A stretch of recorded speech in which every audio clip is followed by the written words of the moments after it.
ದೇವರಿಗೂ ಜ್ವರ ಬರುತ್ತಾ? ನಂಬಕ್ಕೆ ಅಸಾಧ್ಯ ಮತ್ತು ಆಶ್ಚರ್ಯ ಅನ್ಸಿರ್ಬೋದು. ಆದ್ರೆ ಪುರಿ ಜಗನ್ನಾಥ ಸ್ವಾಮಿಗೆ ಪ್ರತಿ ವರ್ಷಕ್ಕೊಮ್ಮೆ ಜ್ವರ ಬರುತ್ತಂತ ಅಲ್ಲಿನ ವೈದ್ಯರು ಬಂದು ಟೆಸ್ಟ್ ಮಾಡ್ತಾರಂತ್ರಿ. ಹಾರ್ಟ್ ಬೀಟ್ ಟೆಸ್ಟ್ ಮಾಡ್ತಾರಂತ ಮತ್ತು ಜ್ವರ ಬಂದಿರೋ ಲಕ್ಷಣಗಳು ಕಾಣ್ತಾವಂತ. ಒಂದ್ಸಲ ಈ ಮಾತುಗಳನ್ನ ಕೇಳಿಸ್ಕೊಂಬರ್ರಿ. ಅನೇಕ ಜನರಿಗೆ ಗೊತ್ತಿರ್ಲಿಕ್ಕಿಲ್ಲ, ಪುರಿ ಜಗನ್ನಾಥನಿಗೆ ವರ್ಷಕ್ಕೊಮ್ಮೆ ಜ್ವರ ಬರುತ್ತಂತೆ. ಸುಮ್ಮನೆ ನಾವು ನಕ್ಬಿಡ್ತೇವೆ, ಏನೋ ಪುರಾಣದ ಕಥೆ, ಏನೋ ಅರ್ಚಕರ ಕಲ್ಪನೆ ಮಾಡ್ತಾರೆ ಅಂತ.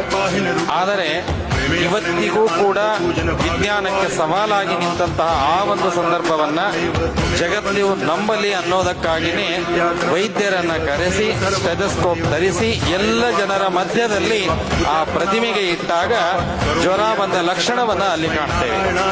ಆವಾಗ ಆ ಒಂದು ಒದ್ದೆ ಬಟ್ಟೆಯನ್ನ ಹೇಗೆ ಜ್ವರ ಬಂದ ಹಾಕ್ತಾರಲ್ಲ, ಹಾಗೆ ಭಗವಂತನಿಗೆ ಅದನ್ನ ಸಮರ್ಪಣೆಯನ್ನ ಮಾಡಿ ಅದನ್ನ ಇಳಿಸುವ ರೀತಿ ನೀತಿಗಳು ಇವತ್ತು ಅಲ್ಲಿ ಕಾಣ್ತೇವೆ.